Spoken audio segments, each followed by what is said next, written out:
Chers amis, Shalom Uvracha Beshem Hashem, la Sevenatzliach. Aujourd'hui, nous sommes le lundi 6 du mois de novembre, déjà le 22 du mois de Mar Rejvan, Be'ezrat Hashem, un shiur sympathique sur la paracha de Chaye Sarah, acheté aujourd'hui dans notre liste par Sarah, Hashem Varech Ota Bechol Asher Ala, pour la venue du Mashiach Tzidkenu, et que Kadosh Baruch Hu nous aide à faire une grande teshuva facilement, même pour celui qui est le plus loin de tous. Be'ezrat Hashem Itbarach, pour la teshuva du peuple d'Israël. Fait. Décidément, il y a beaucoup de hardout en ce moment. Je vois des messages et des demandes qui sont exceptionnels. Avec sa permission, puisque nous avons perdu une grande tzadika, d'un grand ami aussi d'ailleurs, Mazal Tov Evelyn Bat Alice Mishpachat Ben Shabbat, Ruach Hashem Tenachena Began Eden Elyon, Bechol Ashur Vatima, et Rabbi Machlouf aussi, qui nous a quittés tout à l'heure, pour qui nous étions au cimetière, et à qui on souhaite à la famille Mamash toutes nos condoléances, ainsi que pour tous nos soldats qui sont tombés pour la défense d'Israël. Hashem Imkom Damam, pour tous ceux qui sont encore malheureusement 30e jour aujourd'hui, tenus prisonniers dans les mains du Hamas sur la bande de Gaza ou ailleurs, on ne sait même pas où ils sont, puisque, je ne sais pas si vous le savez, mais les ambulances qu'ils ont fait passer, aide humanitaire, du côté de l'Égypte, n'ont pas été vérifiées, et des dernières informations, il y aurait eu des terroristes dedans. Mais bon, Dieu voit tout et Dieu sait tout et Dieu arrangera tout. Vous frères, on commence tout de suite ce shiur. Be'ezrat Hashem, en remerciant Sarah de penser au peuple d'Israël, que Dieu la bénisse sur tous ses chemins, avec cette fameuse rencontre pour laquelle le shidur est au rendez-vous, puisque Eliezer se voit demander par Abraham d'aller chercher une épouse en dehors de la terre d'Eretz Israël, dans une région où même s'ils font de l'idolâtrie, ils ont du savoir-vivre. Il retourne donc en Mésopotamie trouver une femme. Alors qu'il aurait dû faire un voyage de 3 jours, il le fera rapidement, kfitzata derer comme on dit, et puis voilà qu'il arrive à côté de ce fameux puits pour lequel nous avons déjà donné dans d'autres shiurim tellement d'explications. Pourquoi à côté du puits? 3 personnes ont rencontré leur femme à côté du puits, donc Eliezer pour Yitzhak, Moshe Rabbeinu et avant lui, Yaakov Avinu.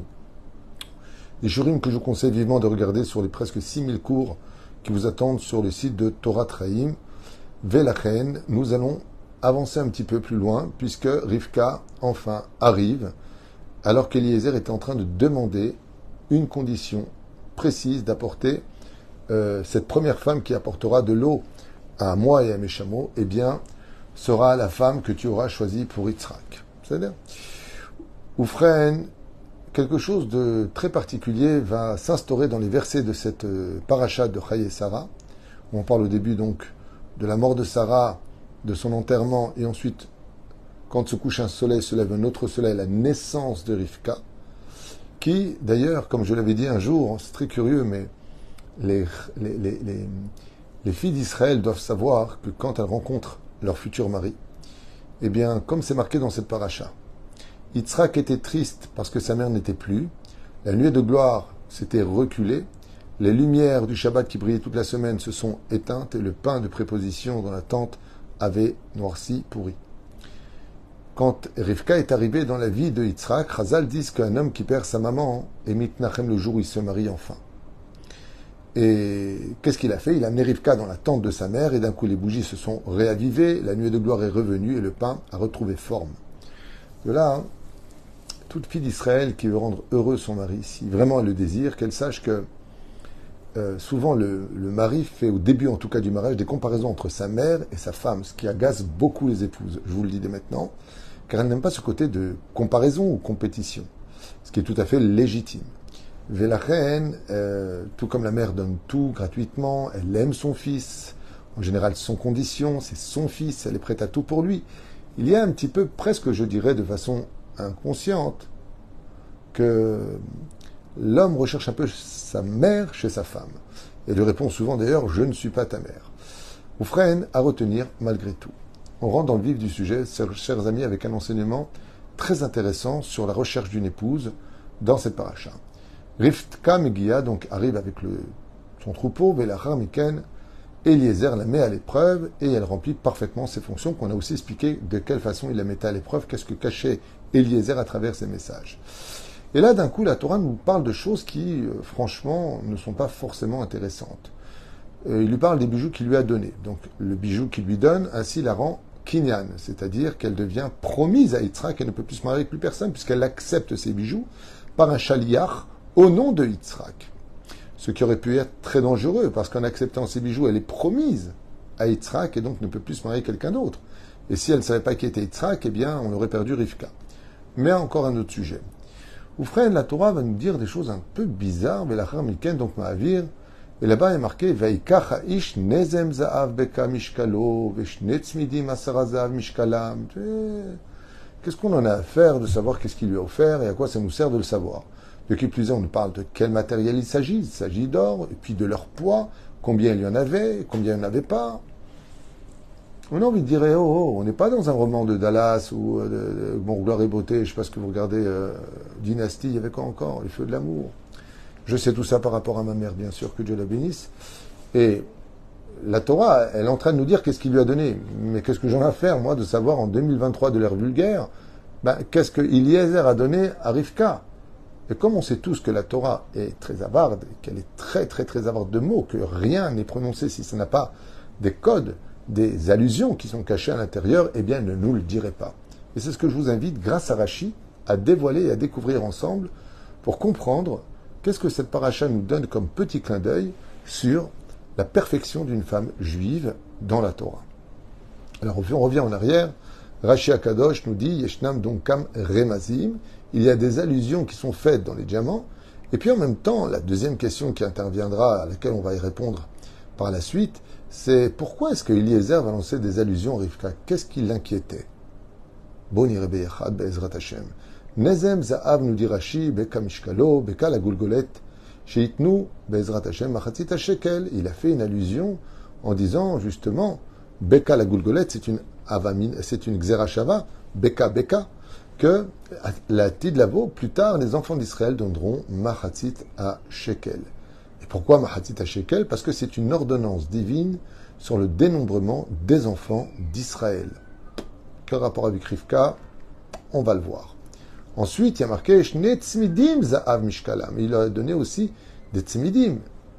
Il a donné comme des gourmettes, des bracelets plus exactement, za'av mishkalam, qui eux par contre font allusion au luchot abrit.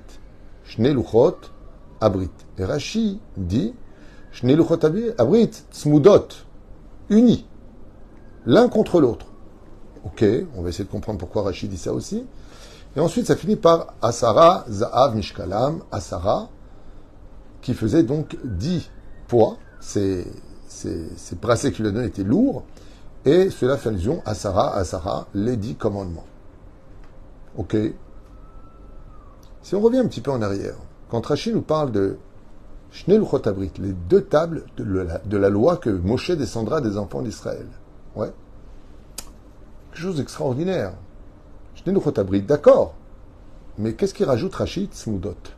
Tzmudot veut dire uni. Ce que veut dire Rashi, c'est que même si on sait que quand Moshe a descendu les tables de la loi, sur la droite il y avait les relations entre l'homme et Dieu, et sur la gauche entre l'homme et son prochain, Rashi nous dit Tzmudot, uni, qu'en réalité ce n'était qu'une table de la loi. Et où est-ce qu'on voit ça, Rashi? Comment est-ce que tu peux conclure alors qu'il y a marqué 2? Toi tu dis 1. La réponse est simple. Quand on lit le mot Luchot dans la paracha de Yitro, quand Moshe va descendre, le mot Luchot est écrit sans Vav. C'est marqué Lamed Vav Het, normalement il devrait avoir un Vav, après un Taf. Et là-bas c'est marqué Luchot sans Vav. Et qu'est-ce que ça deviendrait si j'enlève le Vav du mot Luchot? Luchat, qui veut dire un seul. Vers une seule et unique table. Ok, super. Et alors Et alors, qu'est-ce que tu veux dire par là? Eh bien, c'est là qu'était l'inquiétude de Eliezer. Il dit, tu sais, je vais te donner des bijoux, mais il y a beaucoup d'allusions à retenir. Et les allusions, je vais te dire ce qu'elles représentent. Elles représentent toute la Torah que Dieu nous a donnée. Les 10 commandements. Les 10 commandements ne font qu'un.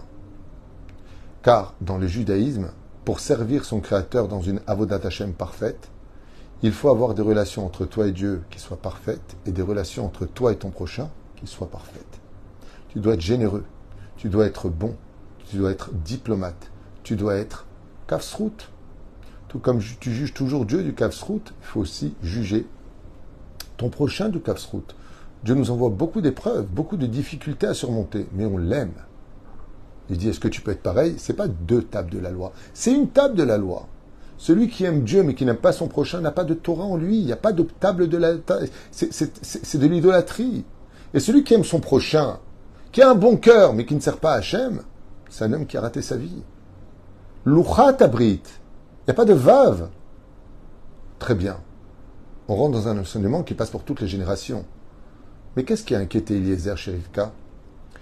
Eh bien, Eliezer regarde Rivka et lui dit, Rivka, je vois qu'au niveau des relations entre toi et ton prochain, tu es numéro 1 mondial. Puis tu viens et tu nous donnes à boire à moi-même et aux animaux. Bravo. Relation entre humains, sociale, tu es numéro 1. Mais ce n'est pas suffisant pour être l'épouse de Yitzhak. Ce n'est pas suffisant pour être la femme du peuple d'Israël, la mère du peuple d'Israël, une future maman juive. C'est bien d'avoir un bon cœur, c'est bien d'être généreux, c'est bien. Mais est-ce que tu manges cachère? Est-ce que tu fais les choses comme Dieu te le demande? Tu es shomeret mitzvot? Tu es shomeret ou pas? C'est la question que pose Eliezer. Pour être la femme de Yitzhak, qui est si pieux, est-ce que tu es aussi, toi, du niveau de Yitzhak, au niveau de la piété juive? Est-ce que tu remplis l'autre fonction?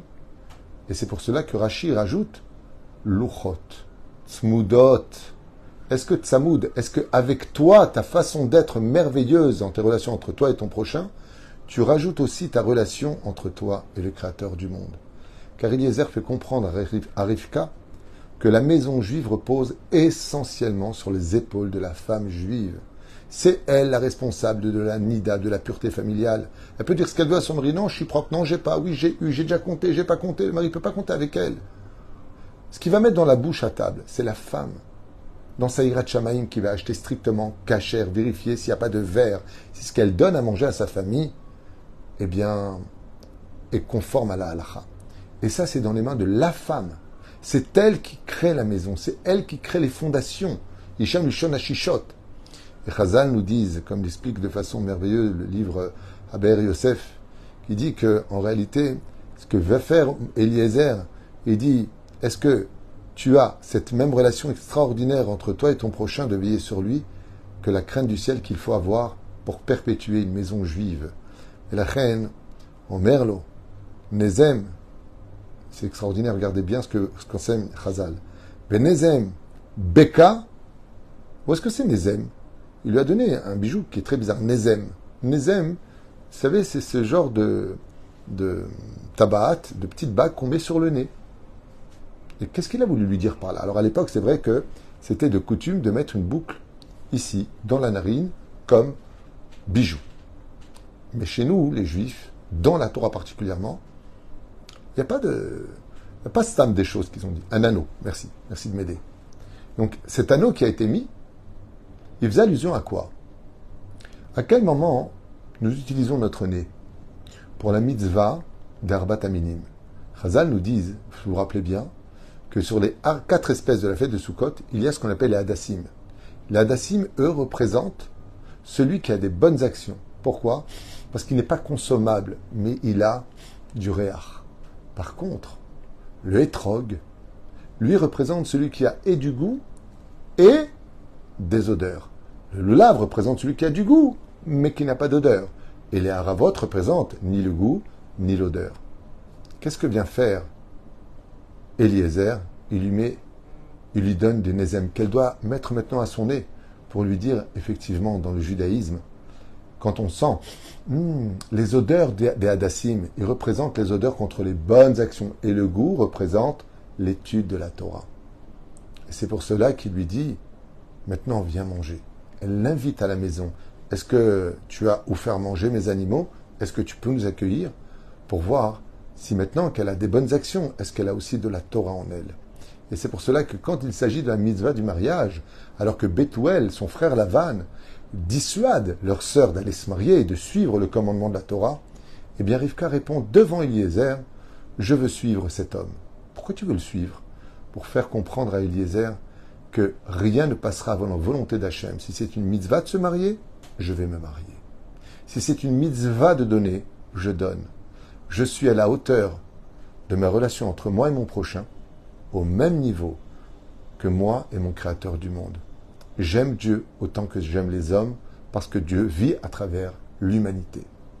Cette situation extraordinaire vient nous faire un clin d'œil sur ce que Dieu attend de chaque maison juive, Bezrat Hashem, pour lequel on voit que le poids des bijoux qu'il a offerts, la matière qu'il a offert, le nombre qu'il a offert. Mais pourquoi faire tout ça? Pourquoi ces quelques versets à nous raconter ce qu'il lui a donné? Qu'est-ce qu'on en a à faire? On en a beaucoup à faire. Et vous savez pourquoi? Je finirai avec une très belle phrase. Pour la simple et bonne raison, c'est que les bijoux d'une femme qu'on lui achète, les boucles d'oreilles, parce qu'elle mérite, Baruch Hashem, des beaux colliers, de belles parures, heureux celui qui gâte et bénit sa femme. Mais elle ne les prend pas avec elle. Le jour de sa mort, on les lui enlève et on les donne aux filles, aux belles filles. Elle ne les prend pas avec elle. Et Eliezer, il dit que les bijoux d'une femme juive, elle les prend avec elle pour l'éternité. Et c'est quoi ces bijoux? C'est ce qui est fait ici. Bekala Gulgolet, Machatzita Shekel, que la femme comprend qu'elle n'est qu'une moitié et qu'elle doit toute sa vie compléter à l'image de l'homme, qui lui aussi est sa deuxième moitié. Oufren, la femme, doit comprendre Shne Luchot Abrit, Luchat. Tout comme tu es une femme pieuse à la maison, tu dois être une femme pieuse à l'extérieur. Tout comme tu es pudique à l'extérieur, tu dois être pudique à l'intérieur. Tu dois être quelqu'un dont ta relation n'est pas hypocrite. Pas tu reçois des gens avec le sourire et tu parles derrière avec de la haine. Ainsi donc, Rivka vient nous faire comprendre cette parure de bijoux qui lui est offerte, qu'elle est la femme la plus parfaite de l'histoire. Tous ont eu plusieurs femmes. Yitzhak n'a eu qu'une seule femme. Et vous savez pourquoi? Parce qu'elle était irremplaçable. Zebidjuk Mashévi Rivka Bezrat Hashem dans la maison de Yitzhak. Une femme exceptionnelle qui prend des initiatives toujours à veiller à ce que la volonté d'Hachem soit faite. Quand Esav se fait passer pour le gentil et que Yaakov reste dans l'innocence de sa simplicité, Rivka prend les choses en main et dit à Yaakov, Dieu ne veut pas de ça. Va prendre, je prends la faute sur moi. Je suis prêt à mourir pour accomplir la volonté d'Hachem.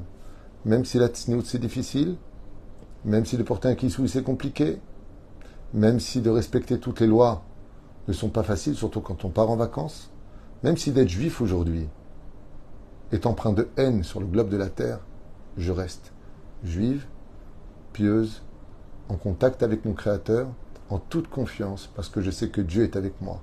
Parce que la plus belle parure d'une femme qu'elle prendra dans ce monde et dans l'autre, c'est d'être un cœur pur, attaché à Dieu. Ainsi donc, Eliezer a réussi sa mission. Il ne ramène pas simplement une femme qui a un grand cœur et qui donne, charité, je suis là pour toi, je vais t'aider, je vais te faire un coup. C'est bien, c'est important. C'est important de faire du bien. Mais ça ne définit pas la femme juive. Ce n'est qu'une moitié. Alors il lui donne l'autre moitié. Zecher Machatzita Shekel. Est-ce que tu as l'autre moitié?